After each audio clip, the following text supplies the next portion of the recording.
बजेटको बारेमा टिप्पणी गर्दा म सबभन्दा पहिले के भन्न चाहन्छु भने यो बजेटको मेन एजम्पसनको आधारै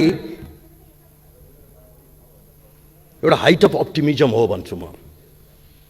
अप्टिमिजम कुन अर्थमा भने चालू आर्थिक वर्षमा हामीले लगभग 8 खरब राजस्व उठाउन गइरहेका छौं, जबकि 10 महिनासम्म करिब करिब बजार अर्थतन्त्र चलायमान थियो। अब आउने वर्ष चाहिँ त्योभन्दा पनि बढी 10 खरबको राजस्वको हामीले प्रक्षेपण गर्दैछौं यो बजेटको माध्यमबाट।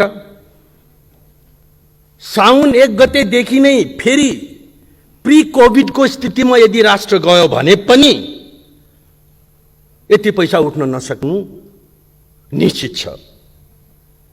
त्यसैले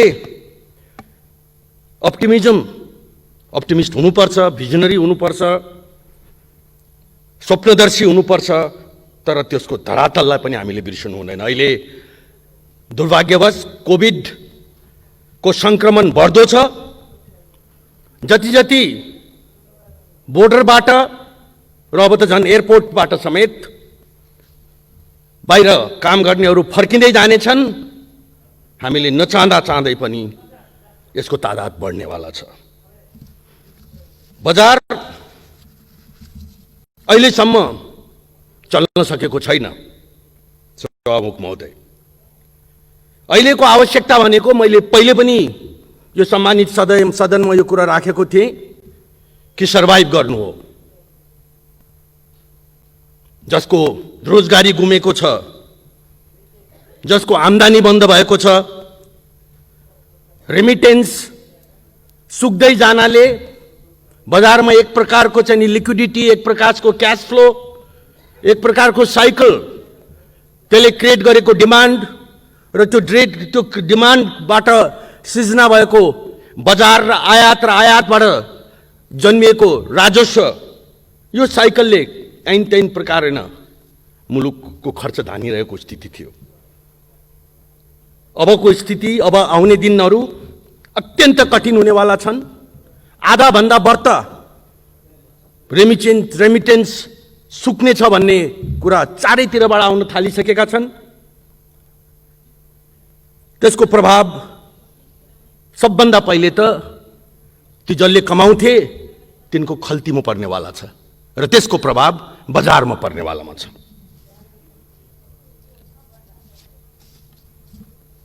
बेरोजगार, चानातिना काम गर्ने, बिहान बेलुका मेहनत गरेर हातमुख जोड्नु पर्ने, तिनको खल्ती सुकिसक्यो सभामुख महोदय। उद्योग बन्द छन् लगभग।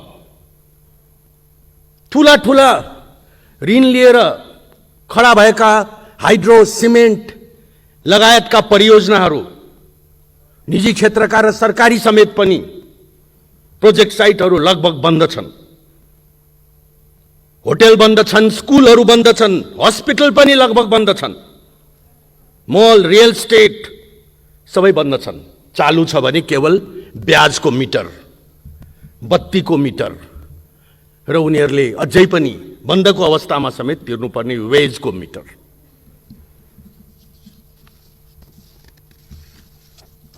धेरै हामी एउटा जिम्मेवार पृष्ठभूमिबाट यो प्रतिनिधि सभामा आफ्नो पार्टीको प्लेटफर्ममा प्रतिनिधित्व गर्छौं।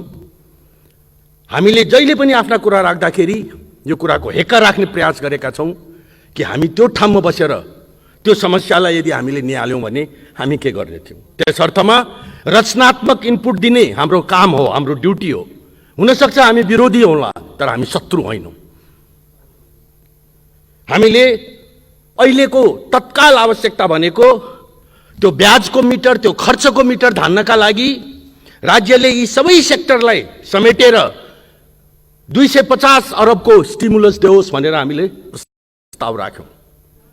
हाम्रो पार्टीबाट सबै नै यस क्षेत्रका अनुभव बोकेका मान्छेहरूको माध्यमबाट दिनरात मेहनत गर्यौं। अर्थमन्त्रीज्यूले पढ्ने फुर्सद पाउनुभयो कि भएन मलाई थाहा छैन, तर हामीले एउटा जिम्मेवार ठाउँमा बसेर त्यसो गर्यौँ। आयो लगभग 100 अरबको रिफाइनेन्सिङको कार्यक्रम साना घरेलु तथा पर्यटन क्षेत्रका लागि। त्यसमा यातायात समावेश छैन, शिक्षा समावेश छैन, निर्माण समावेश छैन, ठुला प्रोजेक्ट्सहरू समावेश छैनन्।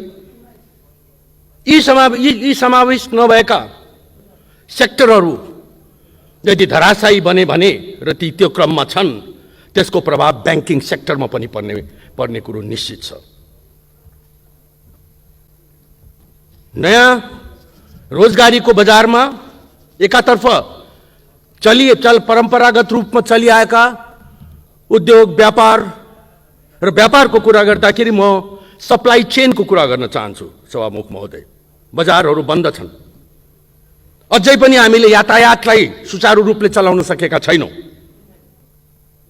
उत्पादन भए पनि त्यो उत्पादनलाई बजारमा पुर्याउन सकेका छैन। दिनौं त्यस्ता उत्पादनहरू गाउँघरमा पहाडमा कुहिएर बसेको यस्ता कृषि उत्पादनहरू कृषकका घरहरूमा रोजै कथा पढ्ने गर्छौँ।